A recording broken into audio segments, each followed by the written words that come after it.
Mesdames, Messieurs, bonsoir. Merci d'être à ce rendez-vous sur la chaîne du développement BB24. Alors, aujourd'hui, j'ai surpris une discussion entre deux amis collégiens et leur échange à un moment donné a attiré mon attention quand l'un d'eux disait à l'autre « Si tu tiens à ce que ton travail fasse tache d'huile, si tu tiens à ce que ton travail soit apprécié à sa juste valeur, donne-toi juste le temps de bien le préparer. » J'ai hoché la tête, signe d'acquiescement. Bonsoir à nouveau, chers amis. Merci de nous renouveler votre fidélité, d'être avec nous sur le grand rendez-vous. Le mot préparation est et restera le mot maître de ce temps de télévision.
Ils sont présents dans notre quotidien, ils nous sont utiles quand on doit se déplacer, mais combien sommes-nous à nous interroger sur leur vie? Autant savoir nous amène dans l'univers des conducteurs de taxi-moto, ceux-là qu'on connaît mieux sous le vocable Zémidjan, et notre invité sera donc un conducteur de taxi-moto.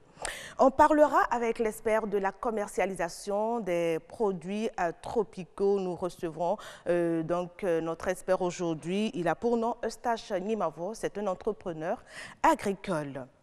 Une polémique secoue actuellement les industries de fabrication de produits laitiers pour bébés après le scandale Lactalis. Les mamans s'interrogent, faut-il continuer à alimenter leurs nourrissons avec du lait artificiel? Si oui, vers quel choix orienter, donc vers quel choix aller tout simplement pour le bien-être des tout petits? Il faut le savoir, ce sera dans Nature et Bien-être avec Heureuse Danondé. Et puis, ce sont des produits que les hommes et les femmes utilisent pour entretenir leur peau. Mais que contiennent vraiment ces produits cosmétiques et quels sont les risques auxquels s'exposent les utilisateurs de ces produits de beauté?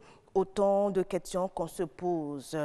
Pas de grand rendez-vous, chers amis, pas de grand rendez-vous sans le journal, le 19h45. Nadège Sonny est déjà en position. On y va déjà pour découvrir le contenu, les grands titres. Merci Karamata Agbatao, bonsoir. Dans ce 19h45, Amel Dosukago s'est intéressé aux résultats de recherche sur la pierre d'Alun. Les recherches montrent que la pierre d'Alun n'a pas de propriété désinfectante. Quel rôle les camions gros porteurs jouent dans le transport des marchandises vers les pays frontaliers? On en parle avec William Tchoki. Et pour finir, on parlera de l'utilité des assurances des camions avec Ronald Robinson. Voilà, Karamat, le sommet de ce soir. Le développement de tous ces titres, donc, à découvrir dans un peu moins de 45 minutes. Voici, sans plus tarder, le premier panel pour vous.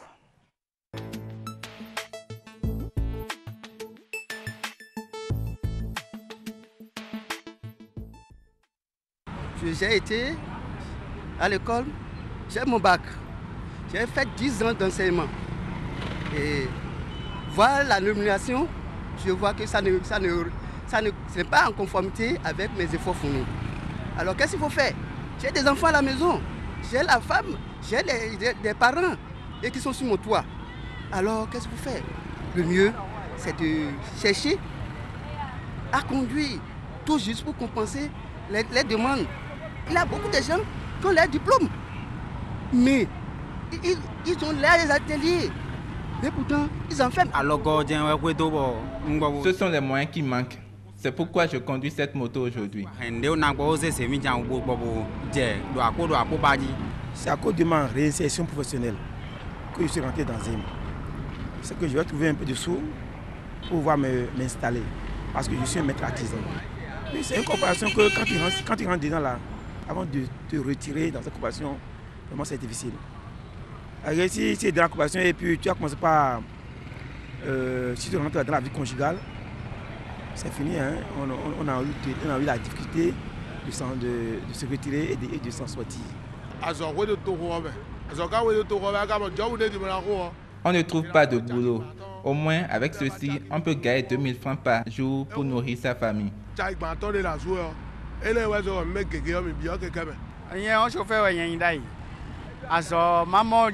Moi, j'étais un chauffeur. C'est à cause du manque de boulot qu'on fait ce travail. Sinon, il y a beaucoup de difficultés dans ce boulot.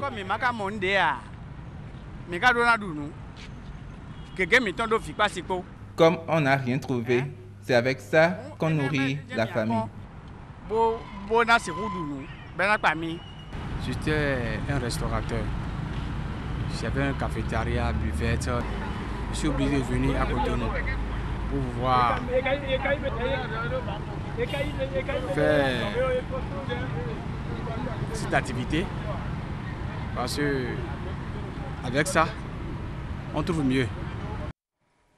Voilà, vous avez eu à suivre donc ici quelques conducteurs de taxi-moto qui se sont prononcés sur les conditions notamment dans lesquelles ils travaillaient aussi, les raisons qui les ont poussés à être aujourd'hui conducteurs de taxi-moto. En tout cas, il faut dire, chers amis, qu'ils sont nombreux à se retrouver dans cette corporation. Et justement, nous avons sur ce plateau quelqu'un qui est aussi conducteur de ces engins-là, Kekeno, comme on les appelle communément ici dans le sud du Bénin.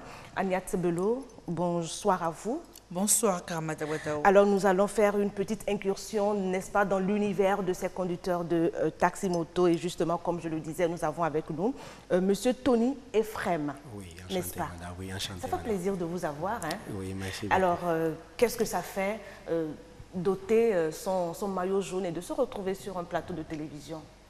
Non, ça me fait beaucoup plaisir parce que ça donne l'occasion au moins de nous exprimer sur les difficultés que nous avons et de savoir aussi qu'au moins les autorités pourront nous écouter. Je l'espère vivement, hein, et ne vous inquiétez pas, c'est sûr que nous avons des oreilles attentives qui nous suivent en ce moment. Agnat Bello, je vous laisse en compagnie donc, de M. Tony Ephraim pour la conduite de l'entretien. Merci à vous, Karamata Ouattao. Alors, hier, nous avons commencé notre bal sur les conducteurs de taxi-moto. Aujourd'hui, nous en recevons un pour vous, pour nous parler des réalités et perspectives de ce métier des émigrants. Mais avant, ma première question, je crois que c'est celle que tout le monde se pose. Est-ce que vous ne vous ruinez pas la santé à être sur ces engins du matin jusqu'au soir? Ça, c'est une évidence. C'est une évidence parce que nous n'avons aucune protection. Surtout par rapport au véhicule. Quand tu es dans un véhicule, tu as une protection. Vous avez un casque au moins? Le casque ne nous protège pas. Ça n'évite pas l'accident. Le casque nous protège seulement la tête en cas d'éventuel accident. Donc nous n'avons pas une protection. Nous sommes tellement exposés. Nous sommes tellement exposés. C'est ça le plus grand danger que nous courons. De grands dangers. Oui, nous courons de grands dangers. Vous avez perdu beaucoup de collègues comme ça dans la rue? Bien sûr, nous en avons perdu, et surtout parce qu'ils ne respectent pas le code de la route. Tous les usagers, je ne parle pas seulement de la plupart des usagers ne respectent pas le code de la route. Peut-être pas ignorance, ils ne connaissent pas le code. Peut-être certains le connaissent, mais ils ne respectent pas le code. Donc, pour vous, plus de sécurité dans les rues pour les conducteurs de taxi-moto, c'est exhorter tous les conducteurs des engins à 2 roues à avoir le permis et connaître le code de la route. Oui, ça c'est essentiel. C'est essentiel. Au moment où je ne conduisais pas le ZEM, quand on me disait que bon, il faudrait nécessairement avoir le permis avant de se mettre sur la route, je me disais, mais ça veut dire quoi ça? Mais quand je suis rentré dans la réalité, je me dis, mais vraiment, j'ai compris qu'il faut nécessairement avoir le permis de conduire, connaître le code avant de se mettre sur la voie.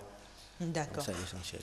Alors, revenons un peu à vos débuts dans ce métier. Comment vous êtes arrivé justement à ce métier de Zémidjan? Bon, je suis arrivé à ce métier en perdant mon emploi. Et quand vous travailliez dans quoi auparavant? Oui, j'étais hôtelier. J'ai perdu cet emploi et ensuite je suis rentré dans les médias, dans la communication. Je suis rentré dans les médias et même pas à la force des choses, l'entreprise a fermé et je me suis retrouvé sans boulot et pour pouvoir subvenir à mes besoins. Bon, je me dis, comme j'ai eu un peu de ressources, il fallait trouver quelque chose à faire en attendant. Donc vous vous êtes acheté une moto ou vous l'avez louée? Non, moi je me suis acheté ma moto. Ce qui me rend la tâche beaucoup plus ou moins aisée, quoi. Sinon, c'est pas du tout facile. D'accord. Et les premiers jours dans la ville de Cotonou, comment vous avez pu vous orienter? Parce que c'est aussi ça, être conducteur de taxi-moto à Cotonou, c'est pouvoir s'orienter dans la ville. Oui, au fait, pour moi, ça n'a pas posé de problème parce que je suis déjà un habitué de Cotonou. Donc, ça ne pose de problème que pour ceux qui viennent des villages environnants de Cotonou. C'est pour eux que ça pose beaucoup de problèmes. D'accord. Maintenant, s'orienter, est-ce que vous avez peut-être des séances où vous discutez entre collègues pour pouvoir dire tel ministère, telle structure se trouve à tel niveau? Est-ce que vous vous entraînez entre vous justement pour faciliter l'orientation des autres jeunes qui viennent dans la corporation? Non, mais au fait, pour venir dans le zéro, on n'a pas besoin de consulter qui que ce soit. On se lève juste. On se lève juste dès que tu as ta moto et que bon, tu as le maillot, mais tu rentres dedans. Mais justement, le maillot, vous l'obtenez où? Vous allez à la mairie, vous signalez que vous avez envie de faire le métier, vous faites quoi? Oui, ce qui est, en tout cas, ce que moi j'ai fait pour la plupart, dès que tu as ta moto, tu vas te faire enregistrer à la mairie. Et tu as un numéro. Et c'est ce numéro-là que tu portes, que tu mets derrière ton maillot, tu vas tasser le maillot. Il y a des revendeurs des maillots qui sont dans les environnements de la mairie. Et là, tu essaies de faire inscrire le numéro sur ton maillot et ça commence. Donc, ça veut dire que c'est possible de retrouver votre conducteur de taxi-moto à travers le numéro qui est derrière son maillot. Oui. Ça, on ne le sait pas toujours. Oui. Mais est-ce qu'il n'y a pas dans votre rang des gens qui fabriquent un numéro juste sans forcément aller vers la mairie? Oui, il y en a plein. Il y en a plein. Ce n'est pas seulement... Tous les numéros ne sont pas... Il y a beaucoup de numéros fictifs. Il y a beaucoup de numéros fictifs, mais il y a des numéros... C'est par rapport au... Bon, il y a des fois... La personne porte le numéro, mais ce n'est pas le numéro de la moto. C'est le numéro de quelqu'un d'autre. La personne peut utiliser le même numéro pour conduire plusieurs engins. Ah, d'accord. Oui. Est-ce que ça, par contre, Agnès Bello, si vous permettez, est-ce que ça, c'est ce qu'il faut faire normalement avec le même numéro, aller sur plusieurs engins? Ce n'est pas le fait d'avoir le même numéro, parce que le fait d'avoir le seul numéro, c'est ce numéro-là qui te permet de... C'est la réforme c'est la lutte que l'un des syndicats avait menée. Pour que, lorsque tu as un numéro, on t'a fait, ce numéro est personnel. Et avec ce numéro, on peut te retrouver avec n'importe quel engin. Ok, là, ça ne pose pas de problème. Ça ne pose pas de problème. Ça ne pose pas de problème. Et maintenant, comme vous dites que vous êtes sans protection, et Agnès Bello, ma collègue, a dit, mais pourtant vous avez un casque sur la tête, mais vous dites oui, mais vous ne vous sentez pas en sécurité. Alors, qu'est-ce que vous attendez, vous, en tant que conducteur de Zémidjan, pour être protégé, pour être sous protection? Non, vous savez, tout métier a ses risques. Tout métier a ses risques. Donc, c'est le risque que nous courons. La seule protection que nous avons, c'est seulement là, au niveau de la tête. Vous voyez? Et c'est en cas d'accident. Mais à part ça, il y a la fumée, il y a les poussières que nous respirons. Tout ça, là, ça détériore la santé. D'accord. Là, nous spécifions un peu plus sur les aimes de jour. Est-ce qu'il y a une différence entre conduire son taxi-moto la journée et la conduire la nuit? Bon, moi, personnellement, je n'ai pas fait l'expérience de la nuit. Vous avez opté pour... Il paraît que c'est plus rentable la nuit pourtant. Oui, c'est plus rentable, mais avec ses risques. Pour vous, quels sont les risques de conduire la nuit? Les risques de conduire la nuit, c'est de se faire attaquer par les voyous, les brigands et les braqueurs. C'est ça surtout. Et on peut, si par malchance, ça peut te coûter la vie. Et c'est déjà arrivé plusieurs fois. Hein. Et ça peut te coûter, soit on t'arrache, si tu as chance, on t'arrache seulement la moto et tu reviens à zéro. Donc les problèmes de sécurité ne sont pas seulement liés aux accidents que vous pouvez peut-être avoir dans la rue, mais aussi sur votre propre personne la nuit. Bien sûr, bien sûr. Mais justement, quelle sécurité vous offrez à vos passagers quand vous les prenez? Parce que finalement, elle est où la sécurité qu'on a? Des fois, c'est les clients qui constituent même une menace pour nous. C'est les clients qui constituent une menace pour nous parce que parfois, c'est des clients qui nous amènent dans des endroits dans des nids de braqueurs. Et c'est qui nous conduisent vers ces braqueurs-là, les délinquants qui nous prennent les motos.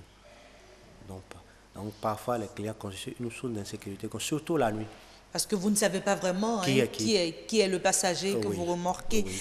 Mais déjà, je crois que ça, on en a parlé déjà sur ce plateau. Est-ce qu'il ne faudrait pas aussi que vous souscriviez à une assurance en cas d'accident, une assurance en cas de problème? Il faut pouvoir faire une vulgarisation. Les compagnies d'assurance doivent essayer de faire une vulgarisation et proposer leurs services. Mais tant que nous ne connaissons pas les services, les avantages, nous ne pouvons pas souscrire. Et le coût aussi, voir le prix, le coût, ce que ça va coûter. Sinon, toute personne... Est-ce que la sécurité a un prix? La sécurité, est-ce qu'elle a un coût? Votre vie, quel est son coût? Parce que justement, si on doit poser le problème en termes de coût, on ne va pas s'en sortir. Hein? L'assurance, elle est importante. Lorsque nous parlons d'assurance, ce n'est pas une assurance tout risque. Pourquoi pas? Assurance les assurances maladie. Tout risque existent. L'assurance tout risque, même si pour ceux qui ont des véhicules, vous savez combien ça coûte. Ça coûte, un jeune avoir ses revenus ne peut pas se permettre de prendre une assurance tout risque. Justement, on parle de revenus dans le reportage. Tantôt, on a parlé de 2 000, d'autres disent 5 000. Pour vous, un ZEM qui travaille vraiment du matin, mettons, à partir de 8 h jusqu'à 19 h, comme vous, il s'en sort avec combien par jour? Oui, un ZEM qui... Non, c'est relatif. Parce que tous les jours ne sont pas des jours de chance. C'est clair. Oui. Il y a des fois, vous pouvez avoir 5 000, 7 000, mais des fois, le minimum... Si vous boxez bien de 7 h à 18 h, vous pouvez faire un bénéfice de 3 000 francs. Mais quand vous rentrez, vous devez être totalement fatigué. Oui, et c'est ça qui fait que... Mais c'est ça qui fait que vous vous dopez? Il faudrait le dire aussi. Justement, c'est ça qui fait qu'il entraîne ce phénomène de dopage chez certains. Mais ça les tue aussi. Mais ça les tue, c'est parce que, bon, comme vous venez de le dire, il faut pouvoir mesurer les risques et savoir et faire un choix adéquat. Et quand vous parlez de risque, Monsieur Euphrem Tony, vous avez dit tout à l'heure, et nous partageons votre avis, rassurez-vous, que parfois les clients constituent une source d'insécurité. Oui. Mais dans le cas inverse, dans le cas où les taximans, même les conducteurs de ces engins-là, constituent pour vous une source d'insécurité. Vous en connaissez des cas comme ça? Oui. Et dans le rang des étudiants qu'il y a de personnes de mauvaise moralité, de mauvaise foi. Il y a des brebis galeux dans toutes les corporations. Et dans le ZEM, ce n'est pas exclu. Il y en a. Et ceux-là ne sont pas vraiment de vrais étudiants. Ce sont des personnes mal intentionnées. Et qu'est-ce qui est fait alors pour filtrer? Oui. Comment est-ce que vous... Pour assainir la corporation. Voilà. Il serait vraiment difficile d'assainir cette corporation. D'accord. Il serait vraiment difficile. La seule chose qu'on peut faire, c'est que les forces de sécurité doivent essayer de renforcer la sécurité dans les localités. D'accord. Karamata Agbatao, moi j'ai par contre une proposition de solution. Ce serait déjà peut-être que la mairie descende faire des contrôles inopinés pour vérifier si tous ceux qui ont le maillot avec le numéro sont véritablement enregistrés. Ça serait vraiment pas mal comme Je pense que ça pourrait permettre à tout un chacun d'être un tout petit peu plus en sûreté, mais avant cela, je crois que chacun doit s'assurer de sa propre sécurité. Oui, en temps, ce contrôle se faisait en partenariat avec la mairie et puis certains responsables et syndicaux. Mais à des moments donnés, ces responsables syndicaux se permettent de faire du désordre. D'accord. On aura l'occasion de revenir dessus. Je vois Estelle Pazou, notre chef d'édition du jour, nous faire de gros signes. Donc, merci à vous d'avoir répondu présent à notre rendez-vous sur ce plateau. Ce plateau, il est le vôtre. On espère vous avoir une autre fois pour pouvoir parler d'autres choses. Je rappelle que vous êtes aussi moniteur. Vous enseignez le code de la route à d'autres collègues étudiants. Nous aurons l'occasion d'en parler sur ce plateau. Karamata Agbatao, merci à vous. Merci Agnès Bello. C'est à moi de vous remercier pour cette fidélité dans cette émission. Le grand rendez-vous, si à l'instant même, c'est à l'instant que vous venez de nous rejoindre, Monsieur Euphrem Tony. Merci d'être passé nous voir. C'était donc Autant savoir, une petite incursion dans l'univers des conducteurs de taxi-moto. On retient que c'est quand même un métier qui nourrit toujours son homme.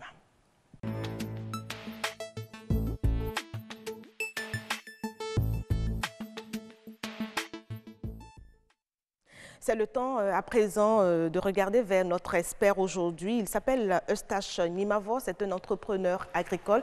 Et avec lui, de quoi il va s'agir concrètement, chers amis, aujourd'hui avec l'expert de ce jour. On va parler donc de la commercialisation des produits tropicaux. Monsieur Nimavo, bonsoir. Bonsoir, madame. Comment vous allez? Super bien, et vous? Ah, ça va, ça peut aller. Hein. Début de semaine, envie d'aller loin et envie de début d'année également, hein, avec beaucoup d'objectifs pour l'année, donc ça bouge beaucoup plus. D'accord. Merci pour votre invitation. Ah, mais ça fait plaisir. Hein. La chaîne du développement, c'est ça. Hein. Absolument. On accorde le plateau aux acteurs du développement, dont vous, entrepreneur agricole. Dites-nous, qu'est-ce qu'on peut entendre par produits tropicaux? Pour citer produits tropicaux, vous avez le céréal, d'accord, le maïs, tout y passe, hein, finalement, le soja, la cajou, le mil, le sorgho. Le karité aussi, hein? Oui, dans une moindre mesure, le karité, non. Et pourquoi? Pourquoi pas le karité? C'est beaucoup plus, actuellement, c'est beaucoup plus les céréales qui passent. Constituent donc cette tasse-là de produits tropicaux. Alors dites-nous, est-ce qu'aujourd'hui c'est facile d'entreprendre quand on est jeune dans le secteur agricole? C'est facile d'y aller sans craindre? Non, ce n'est pas facile. Ce n'est pas facile. D'abord, la décision d'y aller n'est pas toujours évidente. Hein. Très peu, même ceux qui sont sortis avec des diplômes en agronomie, vous en verrez très peu à la terre. Quand on parle de secteur agricole, tout de suite on voit le travail à la terre, mais ce n'est pas que ça. Il y a, comme ils aiment le dire, il y a des ingénieurs de conception, d'accord, ils en constituent, mais véritablement on pense beaucoup plus aux producteurs, aux commerçants. Le reste vient en aval, voilà. Alors, et quand vous produisez, enfin, ou bien les agriculteurs qui produisent, est-ce que ces produits-là sont accessibles au grand nombre aujourd'hui? Quand on prend le cas de notre pays, le Bénin, avec les exemples que vous avez cités tout à l'heure, les céréales en majorité comme étant les produits tropicaux, est-ce qu'aujourd'hui ces produits-là sont accessibles au grand nombre? Non, non. Parce que tout est en train de tendre vers une spécialisation. Il y a beaucoup de regroupements par secteur qui se forment.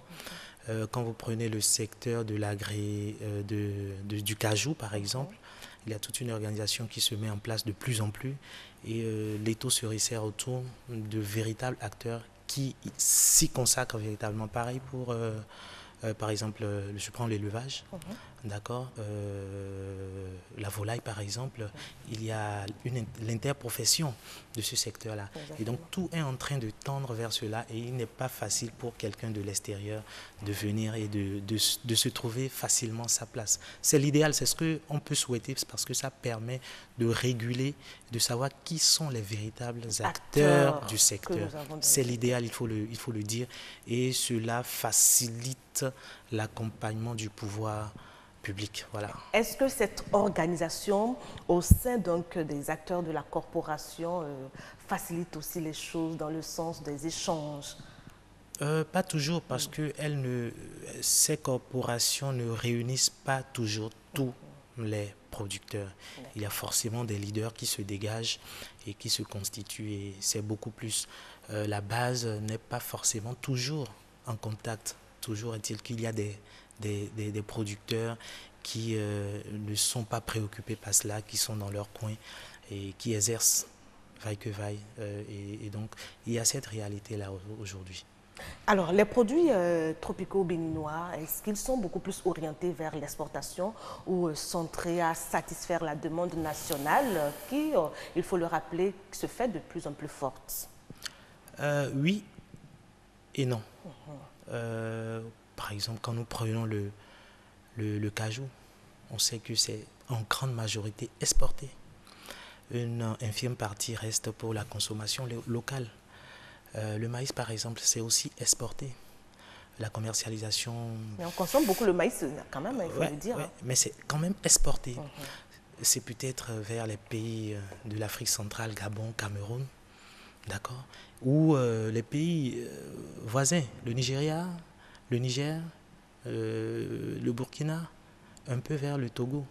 Et donc, une partie est consommée au plan national, mais il y a aussi une grande partie qui est exportée de façon formelle ou informelle. Chacun se trouve la possibilité d'écouler ses produits. Et il faut dire, par le passé, l'existence de l'ONASA permettait de réguler un certain nombre de données et tout. Ben, aujourd'hui, elle n'existe plus. Il y a une haute structure qui s'y attelle. Elle mettra le temps pour maîtriser véritablement. Et donc voilà, c'est dire qu'une partie reste pour la consommation locale, mais une grande partie qui est exportée, parce que c'est peut-être là aussi que le producteur réussit à faire sa marge. C'est ça aussi, voilà, ça. Parce que derrière, il y a cette idée de rentabilité. Absolument. N'est-ce pas? C'est la finalité de toute activité. C'est clair. Et donc, chacun y va à sa guise pour les secteurs qui ne sont pas constitués. Ça veut dire que être aujourd'hui entrepreneur agricole, c'est beaucoup plus rentable quand on exporte, c'est-à-dire quand on fait sortir ces produits, quand on les amène de l'intérieur vers l'extérieur. C'est toujours plus rentable que de les faire consommer aux locaux, aux nationaux. Oh, pas forcément, pas forcément. Non, c'est ce qu'on peut déjà retenir de votre développement, monsieur. Oui, parce qu'il y a plusieurs facteurs. Quand vous exportez, il y a d'autres facteurs qui entrent en ligne. Il faut payer des taxes, le transport et tout. Mais quand même, dans tous les cas, il faut dire que la commercialisation est toujours rentable pour le producteur. Et quand on regarde tout ce phénomène de commercialisation, est-ce qu'il y a un label que les entrepreneurs agricoles essaient de défendre aujourd'hui? Parce que nous tendons vers ça, c'est ce qu'il faut, c'est une norme internationale pour réussir à imposer ces produits, surtout à l'extérieur. Et comme vous dites, les produits sortent beaucoup plus. Est-ce qu'il y a un nom béninois que vous essayez de défendre à l'extérieur? Est-ce que déjà nous avons un nom? Ah oui, forcément, pour le domaine dans lequel moi j'ai fait des expériences en exportation, beaucoup plus le maïs au Gabon. Le maïs béninois de la côte. Au Gabon, bien sûr, qui déjà a le taux d'humidité. Vous savez, au Gabon il pleut beaucoup, et donc il n'y a pas forcément de possibilité de sécher. Et puis ça ne produit pas autant là-bas, et donc sur déjà les calibres aussi, le maïs béninois est beaucoup prisé. Et nos compatriotes aussi qui y vivent préfèrent toujours cela. Et donc, le maïs béninois, dans cette région, par exemple, est forcément prisé. Et c'est avec fierté que lorsqu'on y est, on clame que c'est du maïs. Ça vient du Bénin, c'est du made in Bénin. Made in Bénin. Et pareil pour les autres produits, mais seulement que c'est le commerçant qui porte cela, pas forcément le producteur qui peut-être entre-temps ici a vendu. Et donc c'est le commerçant qui a pour préoccupation d'écouler son produit, qui apporte de la valeur ajoutée au produit. Par exemple, vous prenez le maïs, vous devez vanner, vous avez des exigences du marché d'écoulement, et donc vous devez vous conformer. Et ça permet d'ajouter de la valeur. Et quand vous êtes sur le marché, c'est avec fierté qu'on dit ça vient du Bénin. Voilà. Et après le maïs, quelle autre culture nationale fait la fierté enfin, notre fierté? Je sais qu'il y a le gari. Ah oui, on adore tous le gari. Le gari, par exemple. Issu du sorgho, le gari issu du sorgho. Bien sûr. Ou bien c'est déjà transformé que ça va là-bas? Déjà transformé, ici. conditionnés dans les grandes surfaces, les supermarchés et tout, avec des étiquettes qui précisent l'origine. Ça fait partie des conditions et on s'y conforme, quoi. D'accord. Donc on y va aussi avec du maïs à base naturellement de manioc, d'accord, et puis d'autres farines localement produites qui vont. Voilà. Alors, quels sont les grands défis, les grands enjeux qui s'imposent aujourd'hui aux entrepreneurs agricoles, surtout quand ils doivent s'inscrire dans cette dynamique d'exportation? Il y a des structures qui accompagnent à cela. Ce n'est pas aussi facile que ça, la normalisation. D'accord. Pour répondre aux qualités exigées, c'est aussi de l'investissement. Qui parle investissement, parle finance. Et donc ce n'est pas toujours... Et puis dans ce secteur, vous voyez, dans ce pays, il n'y a pas une seule banque agricole. Hein. C'est un véritable problème. Ouais, hein. Lorsque on clame l'agriculture de partout, il n'y a véritablement pas d'accompagnement. Et lorsqu'il y en a, par exemple au niveau de l'État central, ce n'est pas toujours assez facilement accessible. Et puis quand vous y parvenez, ça ne permet pas véritablement, comme vous dites, ce n'est pas toujours consistant au regard de la demande. D'accord, il est nécessaire de satisfaire tout le monde. Vous vous retrouvez peut-être avec une subvention qui ne permet pas véritablement d'atteindre vos objectifs. Et donc vous êtes obligé de recourir à d'autres structures des banques et qui sont très réticentes en la matière. C'est peut-être les microfinances qui font l'effort. Hein. Absolument. Les microfinances qui accompagnent vaille que vaille, quoi. Voilà.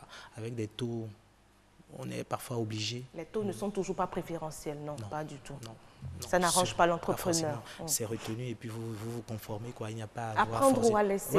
Et ça constitue un véritable handicap. Un véritable frein à la production. Lorsque vous avez un crédit de l'ordre de 18% l'an, vous finissez, mais finalement, on se demande, mais les fruits quelle est sa part et quelle est notre part. Votre part au bout du rouleau. Et donc, ça pose un véritable problème, une banque adaptée au secteur d'activité agricole. Et là, je m'en vais recueillir en même temps vos doléances et les téléspectateurs vous regardent et nous espérons qu'il y a des personnes indiquées, des personnes que vous pourrez toucher à travers votre message. Entrepreneur agricole que vous êtes aujourd'hui, dans votre rôle, pas toujours facile, pas toujours aisé d'exercer. Vous avez envie d'apporter votre pierre à l'édification de la nation, mais à des moments, vous êtes bloqué. Ouais. Oui. Vous souhaitez quoi aujourd'hui? Non, je pense qu'on peut mieux faire les choses. D'accord. Je prends par exemple le secteur du maïs. D'abord, l'accessibilité des produits sur le terrain. On l'a notifié au début, là. C'est un parcours de combattant. Il faut circuler de hameau en hameau pour collecter, avec tout le risque que cela comporte. D'accord? Vous ne pouvez pas venir et descendre dans une localité, par exemple, et puis commencer par collecter. Il faut passer peut-être par des intermédiaires constitués qui perçoivent, par exemple, sur le sac une commission de 500 francs. D'accord? Lorsqu'ils vous ont mis en contact avec un stock, quel que soit le volume, vous payez 500 francs par stock. Et quand vous prenez le risque d'y aller directement, c'est parfois à vos risques, hein, au risque même de votre vie parfois. Et les trajets, les périples ne sont toujours pas faciles aussi. Les moyens roulants ne sont pas forcément adaptés au transport de ces produits. D'accord. Les tracasseries routières, il faut dire aujourd'hui que c'est mieux que par le passé. Il y a moins de tracas, d'accord. Et la spéculation sur le marché, il faut pouvoir réguler tout ça, d'accord. Aujourd'hui, je veux bien croire que la structure après l'ONASA pourra bien conduire à cela, la régulation des prix, d'accord. Ça flambe.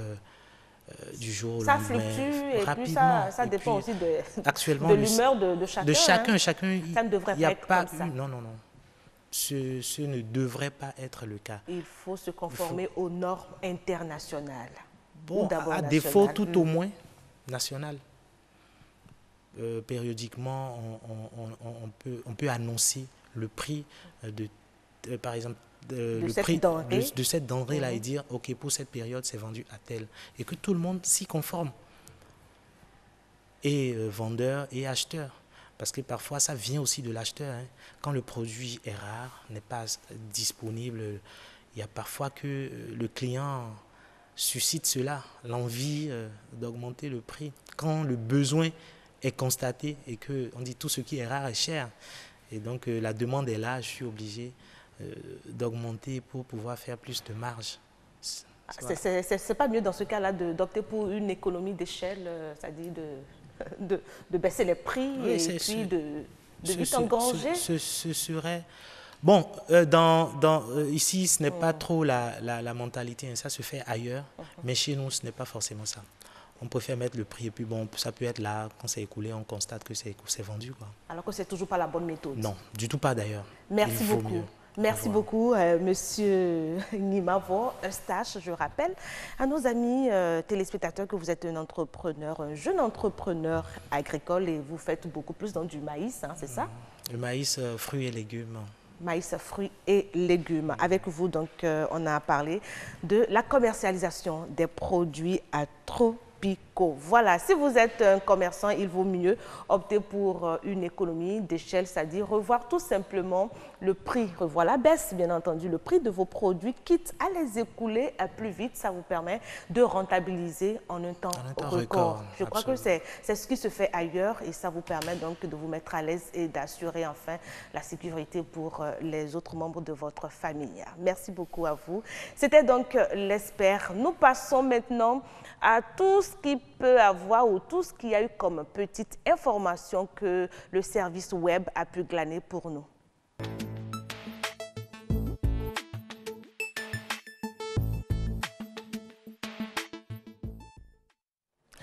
Tout à l'heure, il va s'expliquer en direct. Il me dira pourquoi m'a-t-il posé un lapin hier, puisque je l'attendais tellement, mais je ne l'ai pas eu. Fort heureusement, il est là avec nous aujourd'hui. Adonis, bonsoir. Bonsoir, Cara. Mais c'est quand même un plaisir de partager ce court instant avec vous, un instant de télévision. C'est parce que je t'ai manqué que je suis vite venu. Alors, je retiens que nous avons 4 informations, n'est-ce pas, oui, qu'on va essayer de développer avec vous le temps de recevoir Nadège Soni. Pour le journal tout à l'heure, on reviendra sur George Weah, cette actualité au Libéria. Donc, il est désormais le président du Libéria. Il a prêté serment. On reviendra là-dessus tout à l'heure avec vous, Adonis. On parlera également des monnaies virtuelles, des USA. Nous irons aussi aux USA pour voir un peu ce que ça donne du côté de Donald Trump. Alors, sans plus tarder, George Weah a prêté serment. C'est finalement le président du Libéria. Eh bien, l'ancien footballeur George Weah a prêté serment hier au stade Samuel Doe. Il y avait plusieurs chefs d'État africains. Le Guinéen Alpha Condé, qui est président de l'Union africaine, Faure Gnassingbé, Nana Akufo-Addo, le Ghanéen, le Gabonais Ali Bongo, le Congolais Denis Sassou et le Sénégalais Macky Sall. Eh bien, cette prestation de serment a eu beaucoup de réactions de la part des internautes. Oui, on y va. Nous en avons quelques-uns. Amadou Gakou Keïta, qui souhaite un bon vent au président. Tano Fanzi a dit du jamais vu en Côte d'Ivoire. Du jamais vu. En Côte d'Ivoire, je le souhaite pour 2020. Ah oui, il veut un changement, c'est ça. Diegui Bateli, bon courage, je vous souhaite une bonne présidence. Diaby Faki Falikou, il doit faire un travail titanesque lors de ce premier mandat. Pas facile, mais comme tout le monde, je lui souhaite bonne chance. Et Watambe Makanda, il y avait l'image de Les Johnson Sirleaf avec George Weah. C'est cette image, quelle belle image. Seigneur, bravo Yaya, et continue à recevoir les bénédictions. En tout cas, cette dame aussi a servi ce pays. Il faut lui rendre hommage à elle. On y va donc. Ensuite, nous parlons de Bitcoin, comme on est sur une chaîne dédiée à l'économie. À Miami, un acheteur paye exclusivement en Bitcoin un appartement pour l'équivalent de $175 000. Après Dubaï, ça s'est déjà passé une fois à Dubaï, en fin 2017, c'est maintenant les États-Unis qui ont connu l'achat dans l'immobilier avec du Bitcoin. 275 000 $, ça représente 17 741 bitcoins au moment où la vente avait eu lieu. Bien sûr que compte tenu de l'extrême volatilité de cette monnaie, elle a perdu parce que quand l'acheteur a fait, le vendeur n'a pas récupéré en même temps. Il a laissé jusqu'à ce que la monnaie a fluctué et il a perdu 50% de sa valeur.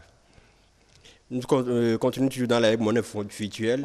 Il y a un expert qui annonce, qui fait une prévision de chute des monnaies virtuelles, les bitcoins, le RIP, l'Ethereum, qui envisage que ceux-là vont perdre au moins jusqu'à... Le bitcoin est actuellement à 11 000 $, mais il prévoit une chute jusqu'à 2 000 $.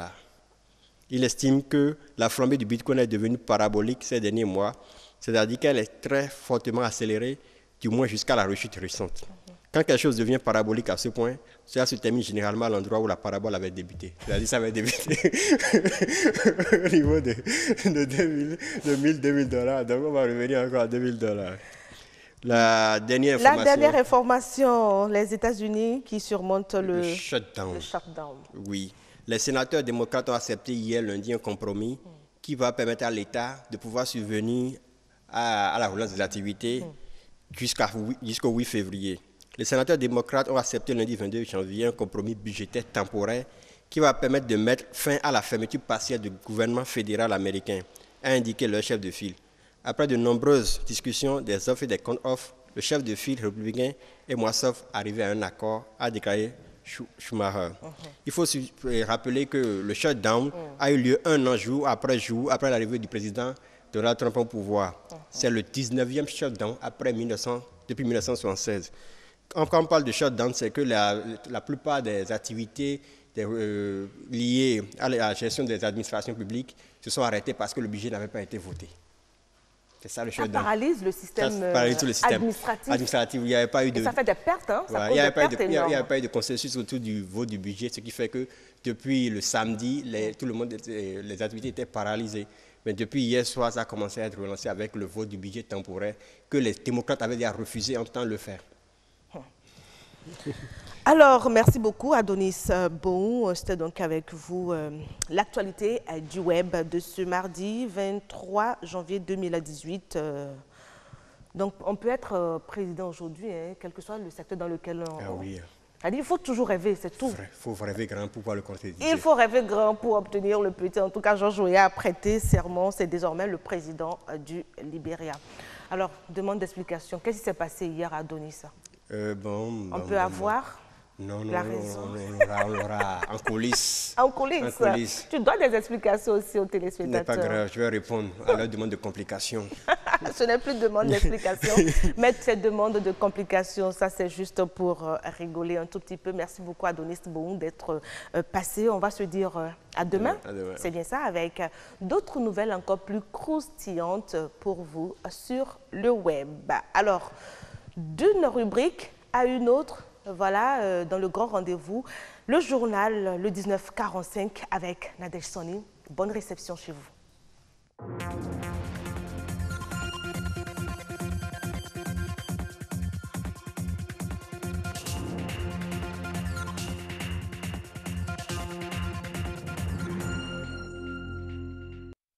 Bonsoir et bienvenue dans le 19:45. Voici les grandes lignes de cette édition. Le traitement de l'eau avec la pierre d'Alain, une recette de grand-mère longtemps utilisée en Afrique. Selon les scientifiques, elle n'a aucune propriété désinfectante sur l'eau. Les images dans cette édition. Le transport des marchandises vers les pays frontaliers est assuré par les véhicules poids lourds. Pourtant, ces véhicules sont traités d'encombrants. Peut-on imaginer la transaction sans ces camions poids lourds? On en parle. Tout comme les autres véhicules, les camions doivent également être assurés avant leur mise en circulation. À quoi répond cette assurance et quelle peut être son utilité? On le découvre dans un instant.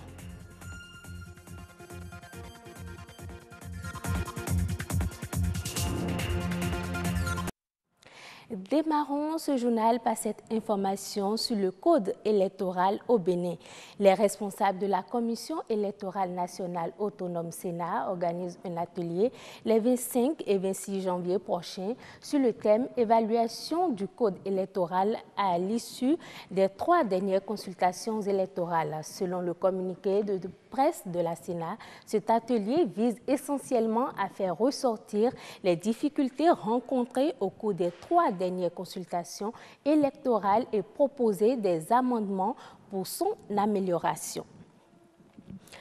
Parfois impropres à la consommation, certaines personnes, surtout en milieu rural, font usage de la pierre d'Alun pour traiter l'eau, une pratique qui n'est pas recommandable. Des recherches ont montré que la pierre d'Alun n'a pas de propriété désinfectante. Reportage Jules Akoikou, Armel Dosukago.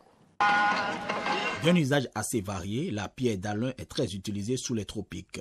Du traitement des odeurs corporelles au traitement de l'eau, elle reste précieuse comme pierre. C'est un produit, quand on met ça sous les aisselles, ça enlève les mauvaises haleines.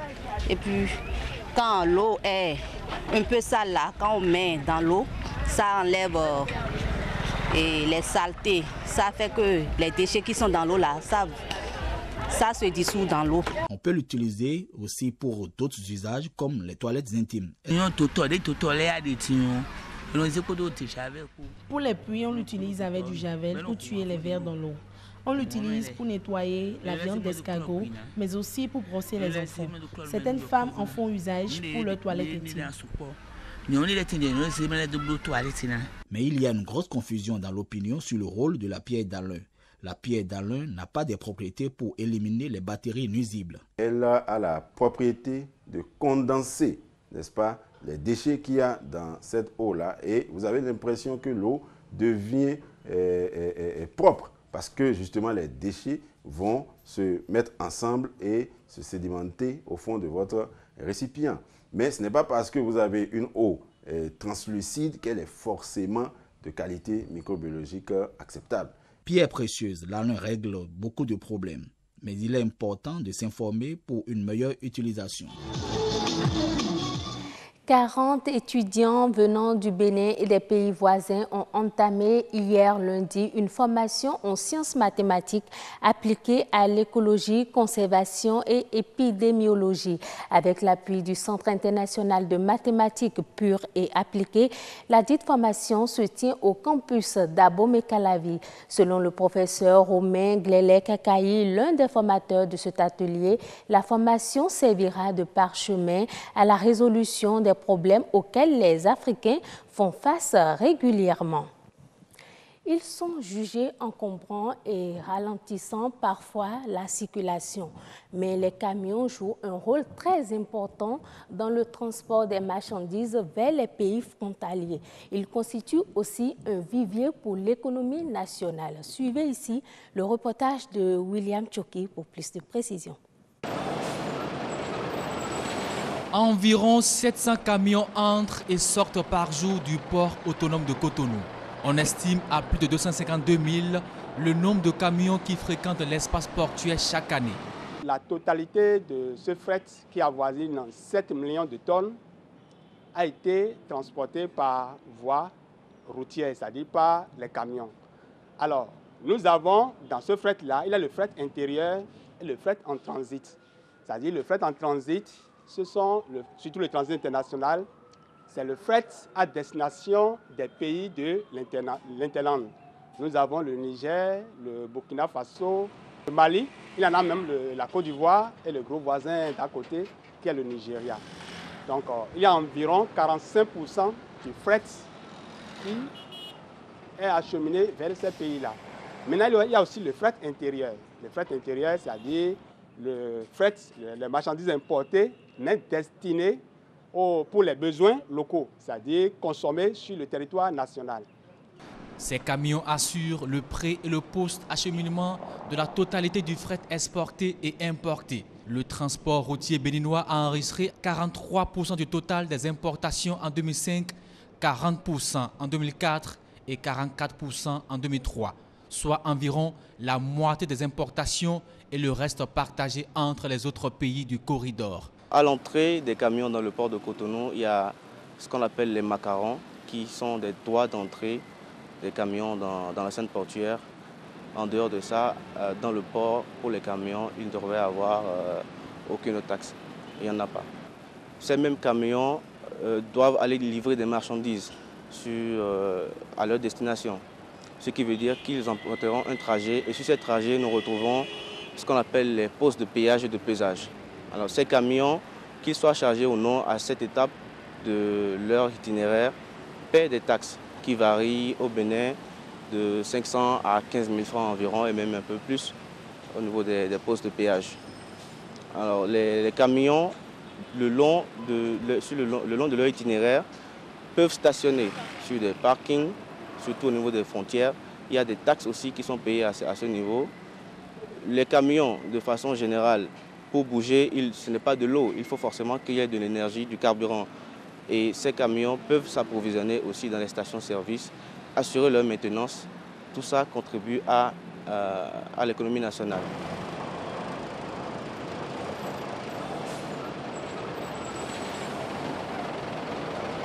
Par ailleurs, il faut dire que les camions doivent être immatriculés. Quand vous prenez un camion, surtout quand c'est ce qu'on appelle un ensemble articulé, il faut que la remorque et la tête soient immatriculées. Il faut qu'il y ait des contrôles périodiques techniques sur ces entités, ce qui fait un apport de plus dans les caisses de l'État du Trésor public.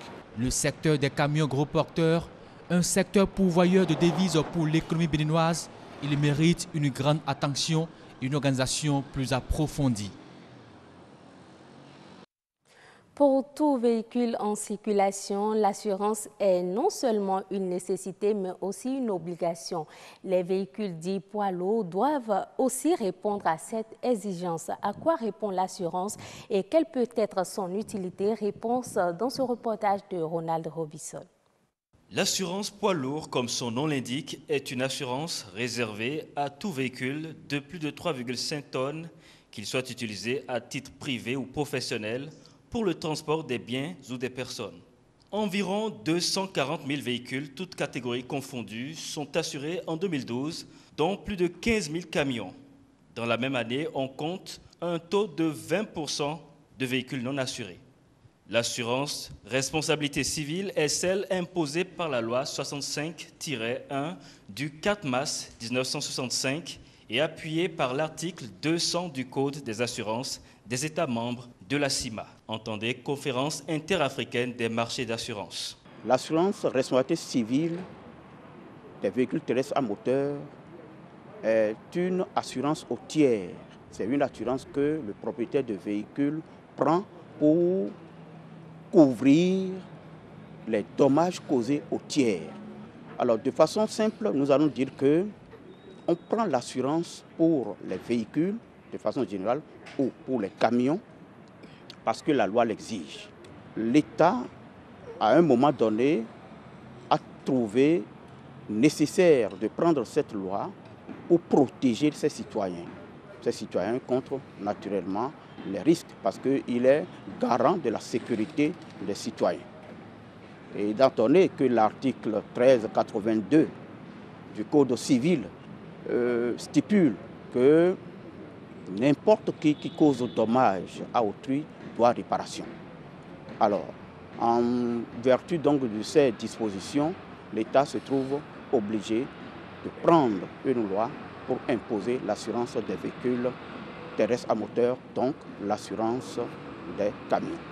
Les critères de tarification de l'assurance des poids lourds sont imposés par l'article 212 du Code des assurances de la CIMA.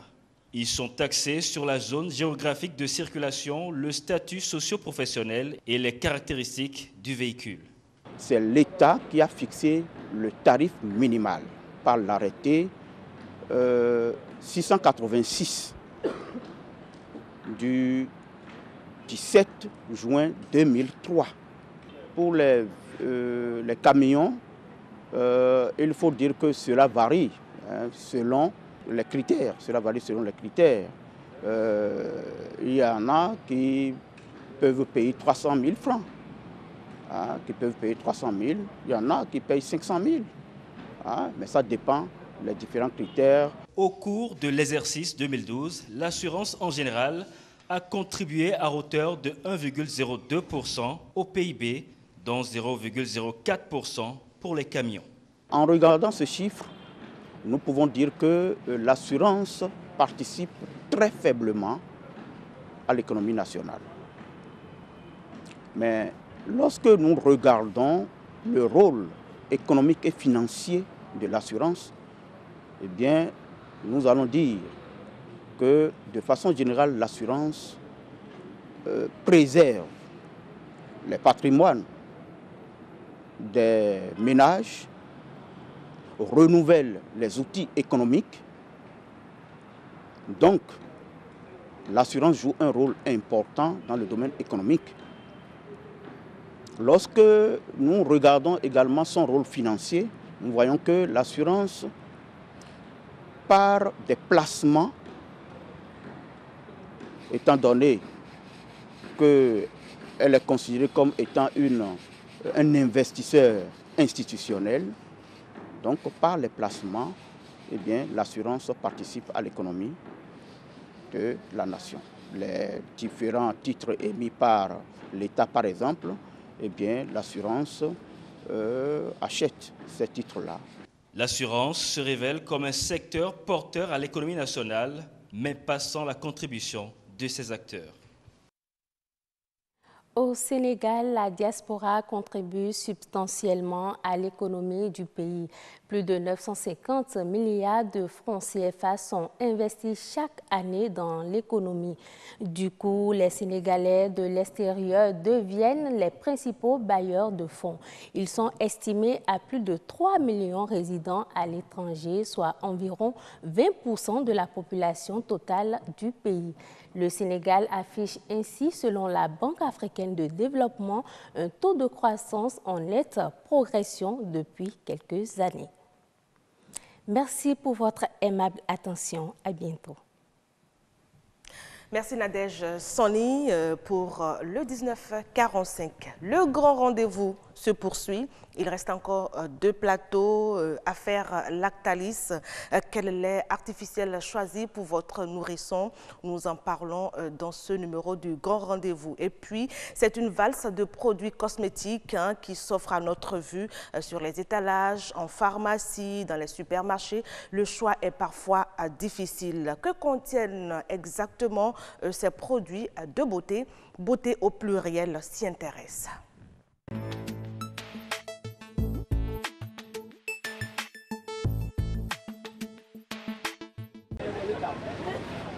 Le lait corporel hydratant, raffermissant ou encore éclaircissant. Ces produits cosmétiques abondent les pharmacies, certaines boutiques et notamment le marché international de Dantokpa. Si on parle de produits cosmétiques, c'est illimité. Si tu es un vendeur ou bien un revendeur, tu ne peux jamais avoir tous les produits. Tu vois par exemple, il y a les Sénégalaises, Dakaroises, Bamakoises, on a un peu de tout. Pour un seul achat, le vendeur ou la vendeuse présente plusieurs laits. L'embarras de choix s'installe donc chez la cliente qui cherche à prendre soin de sa peau. Certaines préfèrent alors s'abstenir de l'usage de ces produits, le plus souvent importés. À ce qu'on voit très souvent, à la longue, ça gâte le teint, la peau. Et c'est pour cela que moi, j'ai décidé de ne rien utiliser, garder mon teint naturel. Mais d'autres trouvent quand même pour leur compte.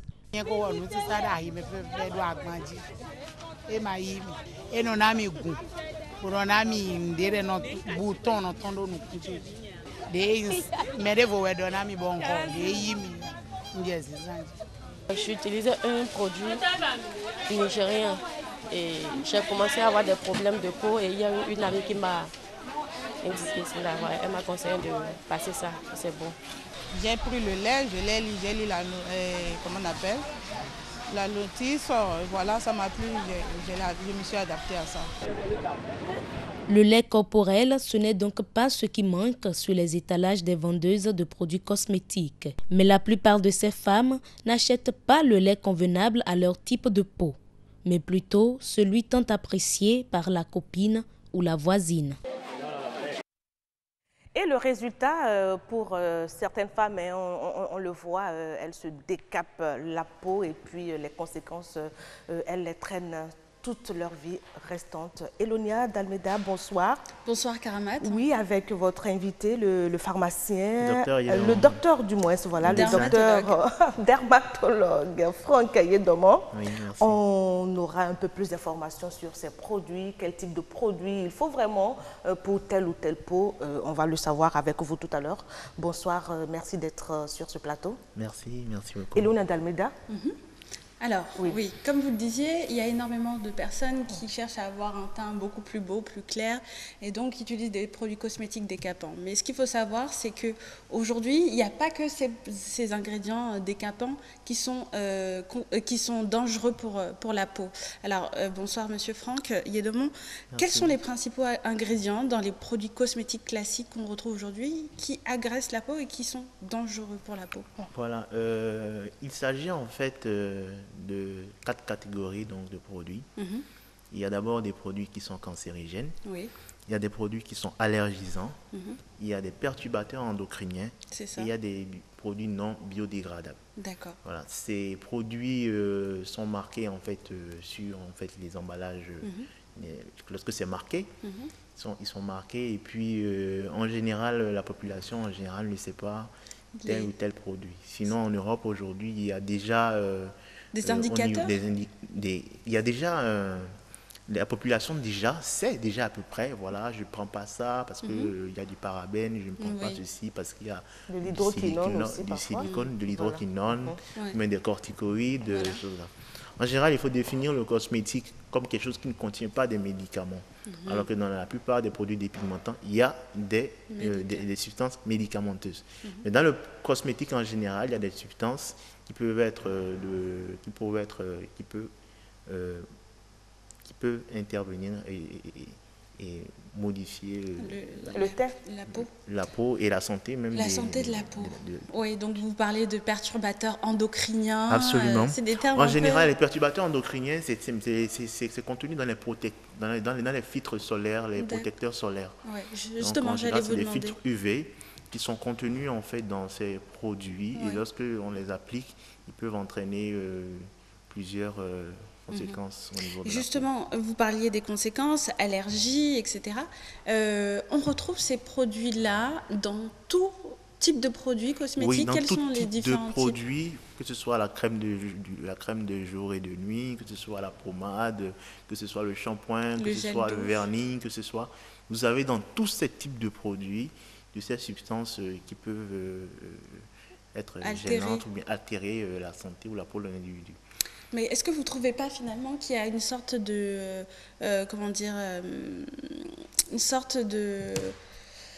manigance des lobbies, des grandes firmes cosmétiques qui, finalement, sur les étiquettes, nous mettent des tas de termes très médicaux. Oui, je vois.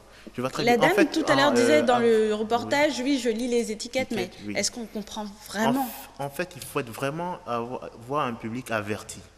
Donc, il sait déjà quoi chercher sur les étiquettes. Sinon, en général, vous verrez des étiquettes où il y a de l'anglais ou bien les produits sont écrits en latin, où vous ne voyez pas grand-chose si vous n'êtes pas averti. Alors, dites-nous, qu'est-ce qu'il faut rechercher alors comme ingrédient quand on va acheter un produit? Voilà, il y a plusieurs produits qui sont des produits qui peuvent nuire, altérer la santé. On ne peut pas tout citer ici, malheureusement, mais il y a des choses typiques. Par exemple, le parabène. Le parabène, il est contenu, que ce soit dans les cancérigènes, dans les allergisants, comme dans les perturbateurs endocriniens. Ça, c'est quelque chose qu'il faut chercher automatiquement. Aujourd'hui, il y a également d'autres, comme les filtres UV. Il y a des conservateurs, il y a des colorants qui ont des noms assez particuliers. Mais si déjà vous retenez déjà le parabène, déjà vous avez déjà fait un grand effort. Le problème, c'est qu'en Europe, il y a déjà une grosse sensibilisation de la population ou du consommateur par rapport à cela. Et donc, les firmes essaient de dire, voilà, vous avez un produit sans parabène. Et là, vous pouvez le prendre. Mais dans la certification des produits cosmétiques, il y a ce qu'on appelle la norme EcoCert. Voilà. Ce dont on parlait la dernière fois sur les cosmétiques bio. Si vous avez un produit qui est certifié EcoCert Union européenne, vous êtes sûr que vous n'avez aucun de ces produits dedans. Contenu dedans. Et voilà. En gros, aujourd'hui en Europe, la firme EcoCert dit qu'il y a des produits où vous avez des produits cancérigènes, où vous avez des indices, donc, où vous pouvez avoir des indices de présence des substances OGM qui sont biaisées. Donc, il faut vraiment avoir une certification EcoCert pour s'assurer que vous n'avez pas de produits cancéreux, que vous n'avez pas de produits allergisants, que vous n'avez pas de produits biodégradables ni de perturbateurs endocriniens. Sinon, il vaut mieux faire sa petite tambouille chez soi. La maison, Mais finalement, regardez le marché d'Antokpa, par exemple, c'est un marché où on a des cosmétiques qui viennent de partout, aussi bien d'Asie que de Côte d'Ivoire, etc. Comment on fait? Il n'y a pas de régulateur. L'État, on sait que le gouvernement Talon a justement essayé de réguler ça l'année dernière. Il faut dire qu'il y a déjà un grand effort qui est fait par le Bénin pour améliorer la politique au niveau du médicament et du cosmétique. Parce qu'il y a dans la division de la direction des pharmacies du médicament des agences qui contrôlent les cosmétiques et les autorisent sur le marché. Maintenant, à Dantokpa, je ne sais pas trop comment ça se passe. Mais dans les pharmacies, vous avez des produits qui sont probablement autorisés. Maintenant, faire des enquêtes sur la norme EcoCert, je ne pense pas qu'on soit encore arrivé à ce niveau-là. Oui, mais même dans certaines pharmacies, par exemple, on retrouve des produits clarifiants, éclaircissants. Oui, si vous avez un produit dans une pharmacie, c'est que le produit a été homologué. Ah bon? Aucun produit ne peut être vendu dans une pharmacie sans être homologué. Vous savez, chaque pays a ses rythmes dans le respect des normes et dans le calendrier des choses. Bon, finalement, au niveau des symptômes, ça se passe comment? En général, pour les symptômes, il y a d'abord l'eczéma. L'eczéma, c'est de l'allergie. Ça veut dire que vous avez une substance que vous appliquez au niveau de la peau. Et cette substance-là, d'abord, il sensibilise la peau et les substances et les éléments immunitaires. Et lorsque vous le repassez une deuxième fois, vous avez l'allergie. Vous avez la dermite d'irritation où le produit, dès que vous le passez, automatiquement le produit, il fait une irritation, c'est-à-dire érythème, papules, etc. Rougeur, etc. Vous pouvez également avoir des photos allergies, de la phototoxicité avec la lumière UV, parce que vous avez des produits qui sont vendus en Afrique, dans des pays où vous avez les rayons UV, UVA, UVB, qui sont plus importants que dans les pays normalement où ils se fabriquent. On pouvait avoir des brûlures, des flictènes, etc. Vous pouvez également avoir des produits qui peuvent être dépigmentants, qui vont dépigmenter la zone locale, ou bien des produits qui sont comédogènes. C'est-à-dire que vous avez plusieurs femmes qui utilisent un produit et au bout d'une semaine, 2 semaines, vous avez de l'acné, des boutons qui apparaissent au visage. Même si le produit est appliqué au pied, parce que c'est un problème de récepteurs hormonaux. Vous avez des produits également qui sont des perturbateurs endocriniens. C'est-à-dire que dès que vous les prenez, vous les appliquez sur votre peau. Vous aurez peut-être par exemple des retards de règles, etc. Parce que ça perturbe le cycle hormonal. Donc vous voyez, il y a vraiment une grosse batterie dans laquelle on doit faire des efforts. C'est vrai, il faut dire au pouvoir public de faire des progrès par rapport à l'application des normes dans le cosmétique, mais également le consommateur lui-même, parce que c'est lui qui induit donc les achats au niveau des pharmacies. Si le produit ne se vend pas, si l'acheteur est averti, il finira par être retiré, puisque plus personne ne l'achète. Voilà. Donc, c'est des efforts à faire de sensibilisation, et c'est pourquoi nous nous battons toujours aux côtés de... Et finalement, une question qu'on peut se poser aussi, est-ce que la cherté d'un produit garantit le fait qu'il n'y ait pas ce type de... En fait, la cherté d'un produit ne garantit pas son innocuité. Voilà. Vous pouvez avoir un produit très cher qui peut avoir des substances qui sont allergisantes, comme vous pouvez avoir un produit bas de gamme qui peut être également de mauvaise qualité. Le plus important, c'est d'abord savoir que même si les produits sont en fait, ils ont une variabilité interindividuelle, c'est-à-dire moi je peux l'appliquer, je n'aurai aucun souci, enfin pour l'instant, et vous aurez des soucis. Donc il faut trouver le bon équilibre et faire attention à ce qu'on achète en regardant les notices, en regardant cela. Et si vous avez des problèmes pour le choix, vous pouvez consulter votre pharmacien ou bien votre médecin ou bien votre dermatologue pour avoir une précision. Maintenant, si le produit irrite, vous devez forcément avoir un conseil. Oui, moi je voudrais savoir, puisque tout le monde n'a pas le même pouvoir d'achat pour les personnes plus ou moins faible pauvres, revenu. oui, à faible revenu. Oui. Est-ce qu'il y a possibilité d'avoir un produit bas de gamme, bien moins cher? Il n'y a aucun produit bas de gamme. Qui vraiment vous assure... Non, vous savez, avant au Bénin, la cosmétique existait. Hein. Il y avait du beurre de karité, il y a les poudres de kaolin, il y a l'aîné, il y a des produits à base d'extraits de teck. Il y a beaucoup de produits naturels qui existent. C'est parce qu'il y a la mondialisation, il y a l'achat, on a envie de faire comme l'autre, on a envie de faire sur les... Donc, si on va sur la base du beurre de karité, tout simple, je pense qu'on peut déjà faire d'abord beaucoup d'économies en utilisant un produit qui va valoriser la production locale et également valoriser votre peau et sans vous donner de dommages corporels. Le problème, c'est d'aller acheter un produit au marché, par exemple, et puis d'avoir des trous. Parce que même si vous achetez un produit naturel au marché, il faut s'assurer que le vendeur, ce qu'il vous a vendu, n'a pas traité ce produit à quelque chose d'autre. Parce qu'on remarque, par exemple, sur le savon Kotor, le savon qui est vendu, on traite ça avec de l'hydroquinone, on met des corticoïdes, vous achetez et puis 2 jours, 3 jours après, vous devenez super coloré. D'accord. Voilà. En parlant d'hydroquinone... Donc c'est la vigilance et c'est l'attention d'abord du consommateur avant même le pouvoir public. Parce que le pouvoir public, c'est des entrées en douane, c'est des bénéfices. Bien sûr, c'est ce qu'il faut se dire aussi, donc finalement.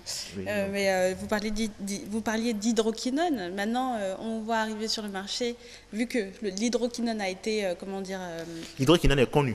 Oui, connu maintenant. Connu, oui. Donc, on use d'autres substances tout aussi chimiques pour la peau. Et on se rend compte que même des enfants sont touchés par l'utilisation de ces produits-là. Est-ce qu'à long terme, vraiment, c'est pas très dangereux? Bon, pour les produits dépigmentants, je sais que je ne connais pas la législation au Bénin par rapport, mais je sais que la législation au Sénégal, par exemple, interdit l'utilisation des produits dépigmentants chez les enfants, c'est-à-dire au moins de 16 ans, école primaire, école secondaire, vous ne pouvez pas avoir de ces produits-là. Maintenant, il y a une variabilité de produits. Il y a l'hydroquinone, il y a les cortisones, il y a les sels de mercure. Il y a le glutathion qui est le dernier né, le plus utilisé aujourd'hui. Ce qu'il faut faire, c'est éduquer. Des gammes enfants, éduquer les populations à avoir des pratiques cosmétiques plus saines. Parce que on disait, avant Marie-Thérèse disait, il ne faut pas lutter contre la guerre, mais il faut lutter pour la paix. Et il vaut mieux aller dans les écoles pour sensibiliser les populations, les enfants, que ce soit garçons comme filles, à l'utilisation de produits cosmétiques de bonne qualité, à l'utilisation de produits cosmétiques qui n'autorisent pas la dépigmentation, etc. Et lorsque ces aptitudes-là sont bien faites, il n'y aura plus ces produits-là sur le marché. Par exemple, au Rwanda, c'est rare de trouver au Rwanda des femmes qui se dépigmentent. C'est parce que déjà dans la culture, c'est culturel, c'est pas mais ici, c'est pas permis, c'est pas compris. Mais c'est-à-dire que la culture béninoise, non, nous sommes dans un système en Afrique de l'Ouest où la dépigmentation, elle prend depuis le Sénégal jusqu'au Nigeria, le Bénin, le Burkina, le Mali, le Nigeria, et il y a de la production dans ces pays-là qui fait qu'on s'envahit. Donc c'est un effet boomerang, je veux dire. Très bien. Merci beaucoup, Monsieur Franck Edemont. Je vous propose de revenir vendredi. Là, on va s'attaquer aux produits dangereux, cosmétiques, mais pour les cheveux, si vous voulez bien. Karamat, merci de m'avoir reçu. Merci beaucoup, Elonia Dalmeda, pour ce plateau. J'espère que les femmes qui nous ont suivis, aussi même les hommes, puisque ça vous concerne, vous qui vous intéressez à ce genre de pratiques, qui utilisez des produits pas vraiment sains pour votre peau, vous êtes intéressé, vous avez compris que vous vous exposez à de graves ennuis de santé en utilisant ces produits en griffe frelaté, bas de gamme, pas de bonne qualité, avec à l'intérieur des produits chimiques toxiques.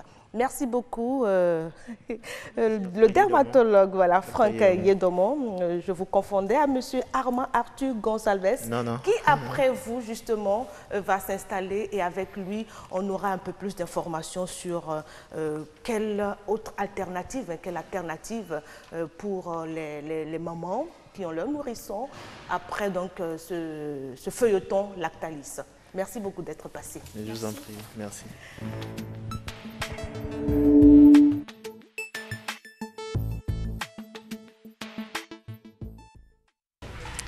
Je suis venue comme d'habitude pour prendre du lait Célia à mon bébé. Et c'est arrivé là maintenant qu'on me dit que les laits Célia ont été retirés. La nouvelle de la contamination d'un lait en poudre pour bébé circule dans les médias depuis le 10 janvier dernier. 88 pays, dont le Bénin, sont concernés par l'information. À vrai dire, j'ai eu l'info, j'ai appris la nouvelle. Mais c'était une chaîne française, sur TF1 précisément, et c'était en France. Donc je ne savais pas qu'il y avait une situation du genre ici aussi au Bénin.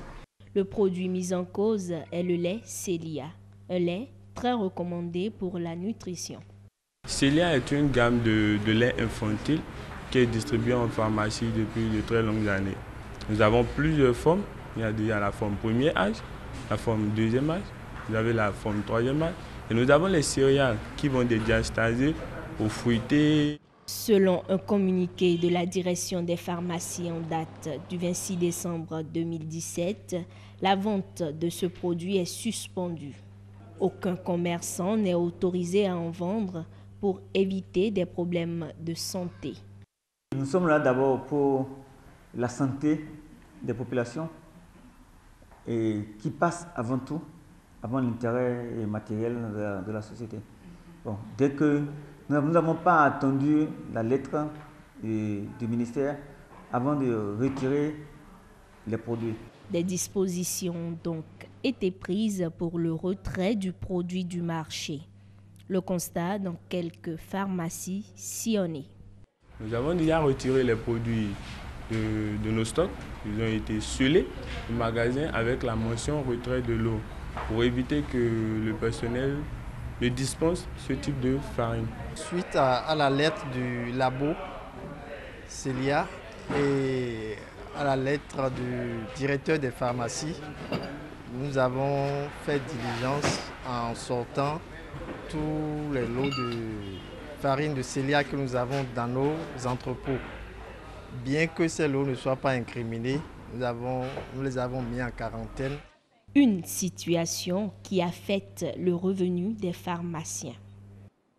Bon, déjà, nous avons retourné auprès de ces sociétés grossistes beaucoup de lait infantile et de céréales qu'on peut évaluer à un nombre total en boîtes pour les céréales infantiles à 9 boîtes et pour les laits infantiles à 22 boîtes, ce qui revient à un montant au prix d'achat de 86 040 francs CFA. Nous avons sorti deux sortes. Nous avons les Célia céréales fruits et les Célia céréales multicéréales. C'est environ 1000, la quantité c'est environ 1000 boîtes de chacun. Donc ça fait comme incidence financière 1 900 000, pratiquement 2 millions CFA au prix de revient. Ce sont des produits qui ont déjà été soldés en fait par la pharmacie. Donc là, nous allons procéder à une réclamation vis-à-vis du fournisseur qui, lui, va maintenant devoir procéder à une réclamation vis-à-vis du fabricant, c'est-à-dire le groupe Lactalis. Donc on va devoir attendre un bon moment que le groupe Lactalis paye d'abord le fournisseur qui doit ensuite nous retrocéder les sous. Il est déjà arrivé que les produits aient été retirés et qu'on n'ait pas été du tout remboursé. Je pense que cela vient du fait que nos autorités de régulation ne sont pas suffisamment fortes pour exiger de ces laboratoires, puisque le retrait n'est pas du fait, notre fait, c'est du fait que les produits ont été déclarés inaptes à la consommation. À ce moment-là, c'est eux qui devaient assurer tous les frais. Malheureusement, ce n'est pas souvent le cas, hein, parce qu'à la limite, on retire les produits et les autorités nous abandonnent à nous-mêmes pour voir ce que nous pouvons faire. Selon Emmanuel Besnier, président de Lactalis, structure incriminée, 12 millions de boîtes de lait Célia sont concernées et à la date du 15 janvier 2018, 35 bébés de moins de 6 mois sont déjà infectés dans le monde. C'est donc la voix de Sylvania Tchanou sur ce reportage qui porte la griffe. En tout cas, c'est le commentaire de Heureuse Danondé. Alors, chute de revenus des pharmaciens. Bonne nouvelle pour les bébés, retrait du lait incriminé des rayons de pharmacie. Heureuse Danondé, bonsoir à vous. La voix est partie? Je suis un peu grippée. Le phénomène grippe. Oui, c'est la période. Docteur Gonsalves, bonsoir. Bonsoir. Une bonne nouvelle pour vous après ce reportage, le retrait de ce lait des rayons? Ça va de soi, il fallait le faire dans les règles de l'art. Parce que tout simplement, je ne sais pas si vous avez une question. Oui, allez-y, elle est là pour vous. Parce que tout simplement, il y a un système. Ce n'est pas la première fois que ça arrive. Il y a un système, c'est-à-dire du laboratoire au grossiste répartiteur, du grossiste répartiteur aux pharmaciens d'officine. Donc, quand les laits sont incriminés comme ça, ou bien même c'est des produits, les médicaments sont incriminés comme ça, on fait le retour de la même manière. Le pharmacien doit retourner ça au grossiste répartiteur qui l'a livré. Ce dernier, le grossiste répartiteur, envoie les produits, la liste des médicaments chez le laboratoire, qui à son tour doit dédommager le grossiste et qui fait un avoir maintenant aux pharmaciens d'officine. Donc ça ne pose aucun problème de sous. Il y a quand même un souci qui se pose. Vous avez dit tantôt que le grossiste répartiteur fait la liste des produits et qu'il envoie au laboratoire. Mais ici, c'est plutôt le ministère qui accueille ces produits incriminés. Et quelle est la suite à donner alors? Le ministère doit incriminer les produits incriminés. Mais réellement, je parle du circuit pour se faire dédommager facilement. Maintenant que les produits sont allés directement à la direction des pharmacies, est-ce que les pharmaciens... Les produits sont allés à la direction des pharmacies. Oui. Est-ce que les pharmaciens ont précisé qu'ils ont pris ça chez tel grossiste répartiteur? Parce que moi, je trouvais une insuffisance au niveau de la note circulaire du ministère de la direction des pharmacies. Ça devrait se faire au niveau des grossistes répartiteurs qui doivent faire le retour à la direction, physiquement et pas écrit. C'est-à-dire, c'est eux qui retournent les boîtes incriminées à la direction des pharmacies. On compte le nom, effectivement, et puis maintenant, on est d'accord que telle pharmacie a déposé tel nombre de boîtes avec les preuves à l'appui, et le grossiste maintenant a le droit de faire les réclamations au niveau du laboratoire qui va dédommager. Il y a aussi deux manières de le faire à ce niveau. La première, c'est que vous vous engagez à détruire les produits ici, au Bénin. Si vous engagez à le faire, c'est que le laboratoire doit envoyer les frais de destruction en plus du dédommagement. Voyez-vous? Maintenant, si ce n'est pas ce cas qui est retenu, et si vous voulez retourner les produits au laboratoire en France, c'est eux qui s'occupent du transport. Donc, dans tous les cas, et les grossistes et les pharmaciens d'officine, ils ne perdent rien en retournant les produits. Quand j'entends dire qu'il y a encore des pharmacies qui ont ces produits, je pense que, franchement, ils n'ont qu'à faire attention pour que le circuit soit respecté. Et je crois que la procédure de destruction retenue par le ministère de la Santé suite au point de presse du ministre, c'est que les produits seront détruits ici. Ils seront détruits ici. Oui, ça se fait de commun accord avec le laboratoire. Le laboratoire peut chercher à avoir davantage dans les produits les batteries qui sont incriminées. Là, il vous demande de retourner les produits sur Paris. Là, c'est la salmonelle qui est incriminée.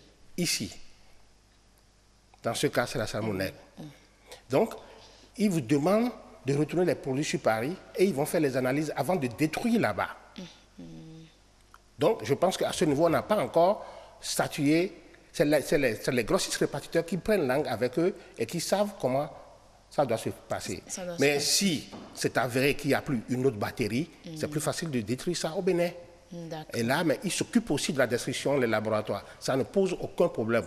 D'accord, mais aujourd'hui, le problème qui se pose, vous avez eu une maman dans le reportage qui est venue même acheter le produit, le lait Célia pour son bébé. Et heureusement, elle a été informée que... Il n'y a pas que le lait Célia. Voilà, ma question, c'était même celle-là. Est-ce que ce n'est que le lait Célia qui est incriminé? Quels sont les produits de cette marque qui sont incriminés? C'est presque tous les produits qui viennent. La farine également. Ah si, tous les produits qui viennent de je dirais pas, de ce laboratoire. Depuis la période de février 2017 jusqu'à aujourd'hui, tous les produits sont interdits de vente. Certes, les premiers lots qui ont été incriminés, c'est pour Célia, mais il y a d'autres noms que je ne vais pas citer ici. Oui, on a eu le communiqué du ministère de la Santé de la Côte d'Ivoire qui a interdit plusieurs marques. Voilà, je ne pour, souhaite ne pas, pas, oui, voilà. Pour ne pas faire des effets de publicité ou de contre-publicité. Voilà. Mais ce qui est prudent, et comme l'a dit le ministre des Finances de la France, c'est tous les produits qui, pendant cette période, ont été fabriqués dans ce laboratoire. Mais non, qui doivent être là. Donc, vous allez voir, sur les supermarchés, malheureusement, il y a encore des produits. C'est ce qu'on se demande. Le circuit informel, quel est le travail qui est fait dans ce sens-là? Non, il y a d'abord deux circuits à ce niveau. Il y a le circuit formel des supermarchés et le circuit informel. Pour le circuit et le circuit informel sur la... marché noir. Oui, le marché noir, c'est difficile. C'est difficile. Mais pour le circuit formel maintenant, je pense qu'ils ont un fournisseur, ils doivent s'adresser à ce fournisseur. Mais est-ce que le ministère du Commerce déjà les a avertis? Il nous faut un communiqué radiodiffusé, un communiqué conjoint du ministère de la Santé et du ministère du Commerce pour rappeler ces lots-là qui sont sur les grandes surfaces. Mais aujourd'hui, l'autre problème qui se pose, c'est l'alternative. Aujourd'hui, quel autre produit les mamans doivent donner à leur enfant? Ça dit que le lait artificiel, il faut désormais s'en méfier? Non, pas du tout. Qu'est-ce que ces mamans qui dont le sein ne produit pas de lait vont faire? Les laits qui étaient incriminés au départ, ce sont des laits infantiles. Oui. Donc, c'est des laits maternisés. Ce qui reste à faire maintenant, c'est qu'il y a d'autres laits maternisés qui ne viennent pas de ce laboratoire et qui sont des laits plutôt proprement et efficacement fabriqués pour les enfants. Bon, jusqu'en décembre ou jusqu'à la date on précise que ce sont les laits de Lactalis qui sont incriminés. Les mamans n'ont aucun souci à se faire, ils vont dans les officines, elles vont plutôt dans les officines, et il y a encore là dans les officines des laits qui viennent d'autres laboratoires que les enfants peuvent prendre. Parce que c'est des laits infantiles, qui sont des laits maternisés. Donc même pour toute la gamme, parce que vous avez des laits maternisés, médicamenteux, pour les enfants qui font la diarrhée, pour les enfants qui sont chétifs, on met du fer de temps et autres là. Il y a tout actuellement dans les pharmacies qui peuvent remplacer, qu'on peut prendre pour se substituer et pour remplacer le lait infantile premier âge de l'enfant. Ça ne pose aucun problème. Les pharmacies sont fournies. Donc la transition va être très vite faite. C'est fait déjà. C'est-à-dire que quand vous êtes même au comptoir, maman vient se plaindre, mon enfant a peut-être un problème, vous lui donnez en même temps un autre lait. Mais il n'y a pas de problème lorsque on change de lait artificiel de façon totale comme ça, voilà. Au bébé, au nourrisson. Ça dépend du type digestif de chaque enfant, de chaque nourrisson. Parce qu'il y a ce qu'on appelle l'idiosyncrasie, où les enfants, tel ou tel enfant réagit favorablement ou bien non à un lait. Voyez-vous, si l'enfant réagit bien au lait, il faut continuer avec. Mais s'il ne réagit pas bien au lait, vous retournez voir soit le pédiatre ou bien le pharmacien, il va se trouver... Vous chercher. Oui, mais la plupart du temps, si c'est les laits infantiles, maternisés, il y a toute une gamme dans les pharmacies. Vous pouvez aller facilement et trouver de très bons laits. Merci beaucoup, docteur. Armand Arthur Gonsalves, pharmacien. Heureuse d'Alandé, avant de vous laisser partir, moi j'ai une toute petite question encore au docteur. Quand vous évoquez le circuit informel tout à l'heure, je vous suivais dans vos échanges tout à l'heure avec le docteur. Est-ce à dire qu'il y a encore de ce lait incriminé en circulation? C'est bien possible. Rapidement, je ne saurais dire, je peux parler au nom des grossistes et des pharmaciens qui sont tous sensibilisés à propos et qui savent qu'ils seront dédommagés quand les trucs seront faits. Maintenant, pour ce qui est informel, madame souffre que je ne puisse pas répondre à ça. N'est-ce pas? Je ne peux pas. Mais vous êtes sûr que les pharmaciens, les grossistes répartiteurs seront remboursés, mais on a eu quand même le DG de Gapop qui a dit il y a déjà eu une telle situation, ils n'ont pas été remboursés. C'est pour ça que je dis Pourquoi? Sur la traçabilité, il faut que le retour soit fait. Quand vous déposez tous les produits, sans faire la traçabilité à la direction des pharmacies, comment est-ce que vous pouvez prouver au laboratoire que, le laboratoire d'origine là-bas, que vous avez telle quantité, et puis eux aussi, maintenant, il faut qu'ils vérifient avant de vous rembourser. Docteur, oui. Merci, docteur, pharmacien Gonçalves, Armand, Arthur, merci beaucoup d'être venu pour ces informations sur le lait Lactalis. Chère maman, cher papa, vous êtes aussi concernés puisque c'est les deux ensemble. Pas de souci donc à vous faire, l'alternative existe. Faites-vous conseiller simplement par un pharmacien ou un médecin et vous aurez un pédiatre, en tout cas un agent de santé. Un agent de santé. Merci beaucoup, c'était donc Nature et Bien-être aujourd'hui. Retour à la météo, encore une fois le temps qu'il fera demain.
Tout est bien qui finit bien, c'est terminé pour le compte de ce grand rendez-vous mardi 23 janvier 2018. On avait pour invité M.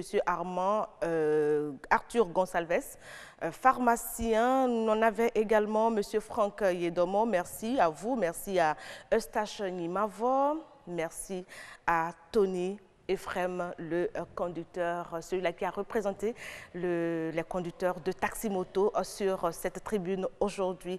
Merci à toute l'équipe technique qui a travaillé à la réalisation de ce numéro.